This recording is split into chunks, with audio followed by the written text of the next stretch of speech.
Okay, we welcome back Reb Hirsch, who came back for some snow. People miss snow. So I remember this is going back 50 years ago.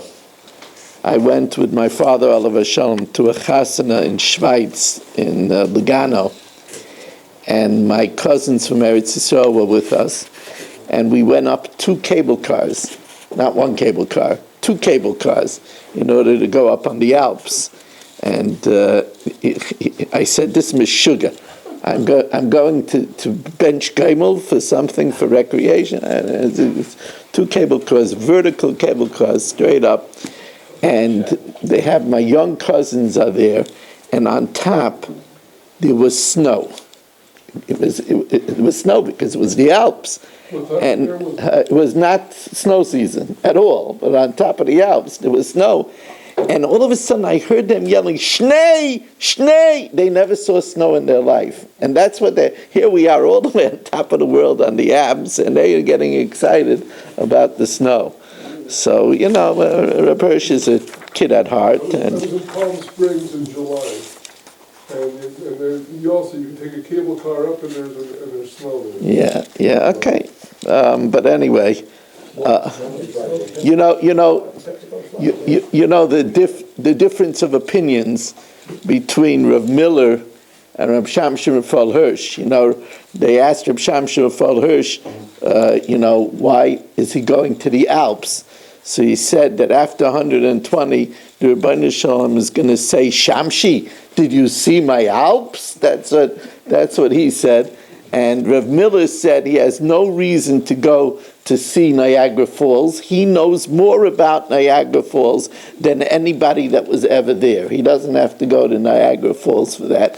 And I saw also a story that Rav Steinman was on a plane. And I don't remember what the site was. Maybe it was in California where the two oceans touched. Or what? Gibraltar, meeting the Mediterranean with Atlantic. So it was in Gibraltar, the meeting of the Mediterranean with the Atlantic. I knew it was a touching of some, and they wanted him to look. And he wouldn't look out of the Gemara. He said, the Gemara is more interesting. I don't have to look out of the Gemara. It's the same idea, So, but okay, Reb Hirsch could see some snow while he's saying Tillim by heart. We're responsible for the Fisher family, Nishmas Pasi Bas Rabbi Shlomo ben Avram Alevi Perel Bas Ruvain. We learn Leila Nishmas David ben Chaim L'Refu Shalem for Yomis Mechai Sor Yaakov ben Bas Yaleah Schus of Avram and Yam ben Ishma Maf Yudis by Yol Kugner and family L'Refu Shalem for Moshe Meir ben Esther Fradel Rivka Bas Shira Leah Dvar Bas Shashabina Meir ben Chai Sarah Shadav L'Refu Shalem B'Sech Shachal Yisrael.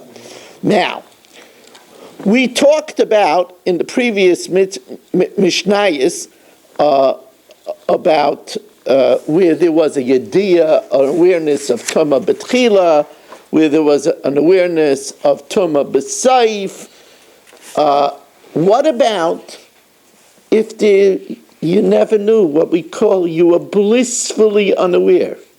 In other words, you did enter in the Mikdash while you were Tameh, you did eat kachim b'tumas haguf, Rachmana litzlan, but you didn't know. You never knew you touched the sheretz. You never realized it. So where do you get the kapara? So Mishna Dalet tells us, "Va'al she'en bo yediyah loy batchila v'loy b'seif." We didn't have an awareness in the beginning nor in the end. Seirei aregalim, the goats for the musafim that are brought on the shalosh regalim, u'seirei rashei chadashim mechaprim. And the Seirim, the Musaf that's brought on Reish Chodesh is Mechaper. Divrei Rabbi Yehuda. That's the opinion of Rabbi Yehuda. Reb Shimon Aimer, no. Sirei Aregalim Mechaper. The Sirei Aregalim Mechaper with his Ein Bo Yediyah Loi B'Tchila B'Seif the Musafin of the Regalim. Avalo Sirei Rashi Chadashim. What are the Sirei Rashi Chadashim? What are the Musafin of Reish Chodesh Mechaper for? That's a new thing. One, instead of being tumas aguf, he's tar, and he ate kachin b'tuma. that it's mechaper for that. Rameh says, Kala seirim kaparos and shava, all the seirim, their kapara is equal, al tumas mikdash kudosh. So the Gemara says, they're all equal. Reb Shimon Aimer seirei rashi chadashim, amechaperin al ator she'ochel esatame, for Torah that eats a tame, val regalim mechaperim al she'en ba yediyah loy batchila v'loy b'seif. The regalim are mechaper for ein ba yediyah loy batchila v'loy b'seif. Here, Reb Shimon says it's a specific kapara for each one. Sirei Rashi Chadashim mechaperim al Torah she'ochel esatame. The ones on Yom Tov mechaperin al she'en ba yediyah loy b'tchila v'loy b'seif. V'shel Yom HaKippurim, the Sar of Yom Kippur mechaper al she'en ba yediyah b'tchila. You didn't know originally, avol yesh ba yediyah b'seif. So now the question is, according to Reb Shimon, if you lost the Sar and you found it, can you use it for a different musaf? Amru loy ma'u sheyikruvu zeh b'zeh. If you lost it and you found it, can you use it for a different one? You say it's mechaper for something else. Amalai yikru, you can use it. Amalai, they said to him, but according to you, hayol ve'ein kaparos and shava, since it's not atoning for the same thing, hey craven zebazeh, how could you use it one for another? Amalahan, nah, it's enough that it's in the same category. It's enough that it's in the category of tumas mikdash u'kedashim. Amalahen kulan ban lechaper al tumas mikdash v'kedashim. Now, in the next Mishnah, we have a different opinion of what Reb Shimon's opinion is. This is interesting. Rabbi Shimon ben Yehuda Mishmai. Reb Shimon ben Yehuda says in the name of Reb Shimon, Sirei Rashi Chadashim, the Sir of Rosh Chodesh, the Musaf of Rosh Chodesh, mechaper al Torah she'ochel esatame. It's mechaper for a Torah that eats tamid kekachim. Moisef alein shel regalim. The regalim is it's more. Shemechaper al Torah she'ochel esatame, and also v'al she'en bo yediyah loy betchila v'loy b'seif, where you were blissfully unaware, and you entered in the mikdash or you ate kachim while you were tamei. Moisef alein shel yom HaKippurim she'en mechaper al Torah she'ochel esatame v'al she'en bo yediyah loy b'seif. It almost sounds like Hadgadia. V'al she'en bo yediyah betchila avol yesh bo yediyah b'seif. Amrulai, so they said to Reb Shimon, Ma'u sheyikru zeh b'zeh, can you use one for another? Amrulai hein, yes.